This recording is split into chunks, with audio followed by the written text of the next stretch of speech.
El diagnóstico virológico se puede definir como una serie de métodos y procedimientos que son utilizados para la detección e identificación del agente etiológico de una infección viral clínica o inaparente y de la respuesta inmune específica del huésped.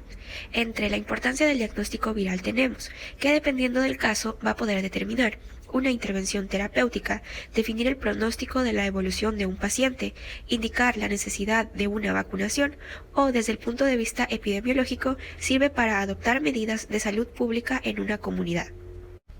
Dentro de la contribución del diagnóstico virológico, vamos a tener a dos tipos de diagnóstico virológico respectivamente. Uno es el diagnóstico individual y otro es el diagnóstico epidemiológico.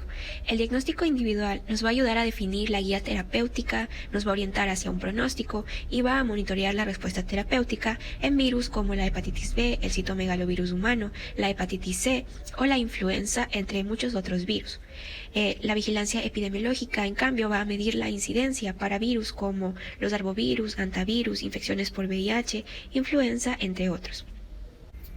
Ahora bien, hablando de las etapas del diagnóstico viral, en la parte izquierda de la diapositiva podemos observar un triángulo o trípode que nos va a ayudar en la parte clínica, por un lado, es decir, a los signos y síntomas, al diagnóstico de certeza, es decir, al estudio virológico, y a la epidemiología, que va a corresponder al tiempo, lugar y persona que va a afectar.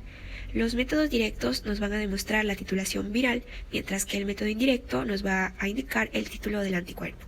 La responsabilidad del diagnóstico virológico vamos a ver que va a recaer sobre el médico y el virólogo.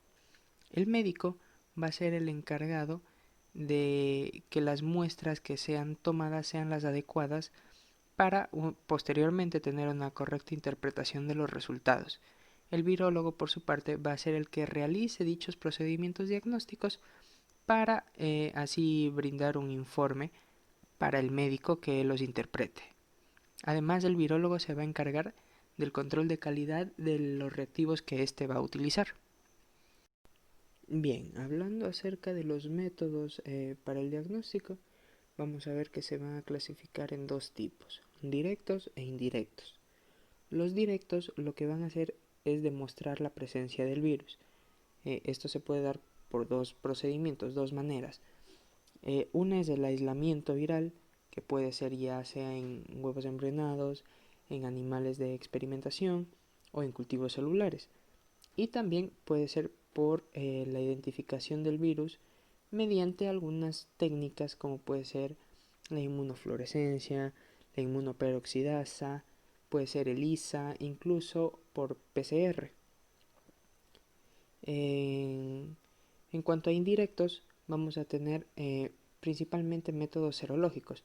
Como sabemos, los métodos indirectos lo que buscan es determinar la presencia del virus basándonos en la relación que existe antígeno-anticuerpo. Ahora, en cuanto a la obtención de muestra, que corresponde al siguiente paso para la obtención del diagnóstico virológico, hay que tener en cuenta que se debe hacer una obtención adecuada con las siguientes características. Se debe tomar en cuenta la característica del virus, tanto como el estadio de la enfermedad y la patogenia de cada infección en particular. En cuanto a los pacientes, en algunos casos se requiere incluso un consentimiento informado. Y en los menos complicados simplemente se le informa sobre el estudio. En cuanto netamente con lo que tiene que ver con la muestra, el personal debe utilizar los elementos de protección personal, así como una buena norma de bioseguridad. Y la rotulación debe ser con el nombre completo del paciente y la fecha bien establecida. El orden debe ser el siguiente, en el cual el nombre completo del paciente, la fecha y hora, los estudios que se solicitan, el tipo de muestra que se envía y el número telefónico y la firma del médico. Algo muy importante en la obtención de muestra es el transporte, que está de cumplir con las siguientes características, que debe ser rápido, debe brindar la bioseguridad requerida y también la refrigeración. Una vez obtenemos esto, vamos con el siguiente paso, que es el laboratorio, en donde la recepción se debe asignar un código de barras, en el cual se solicita más para que tiene todo lo que tenga que ver con el procesamiento, así como posteriormente el resultado y el dicho informe. Los virus respiratorios que causan infección respiratoria se dividen en inmunocompetentes e inmunocomprometidos. Los inmunocompetentes, como la influenza, parainfluenza, adenovirus, rinovirus, etc. Para las muestras se hace un aspirado nasofaríngeo, un hisopado nasal o faríngeo, un lavado nasal, un aspirado traqueal o un lavado bronquialveolar, y las pruebas que se realizan son inmunofluorescencia, ELISA, cultivos y PCR. Y para los inmunocomprometidos, como el citomegalovirus, el herpes simple, el adenovirus y la varicela zoster, en estos virus inmunocomprometidos el tipo de muestra es respiratoria y de sangre, y las pruebas son de cultivos y PCR. Entre los virus que producen gastroenteritis tenemos el adenovirus, el rotavirus, el astrovirus, el torovirus, y la toma de muestras de estos virus es mediante las heces, y las pruebas que se realizan son ELISA y microscopía electrónica. Y los virus que producen lesiones cutáneas mucosas tenemos el herpes simple, la varicela zoster, el poxvirus y el papilomavirus. Las muestras que se toman son un hisopado, la biopsia, en el caso del papilomavirus un hisopado de cervix, y las pruebas que se realizan son inmunofluorescencia, cultivos, PCR, microscopía electrónica y captura de híbridos.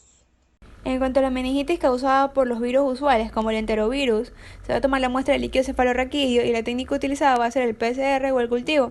En cuanto a la encefalitis causadas por el herpes simples, enterovirus humano o arbovirus, se va a tomar una muestra de líquido cefalorraquídeo y se va a utilizar la técnica del PCR o serología de la inmunoglobulina M.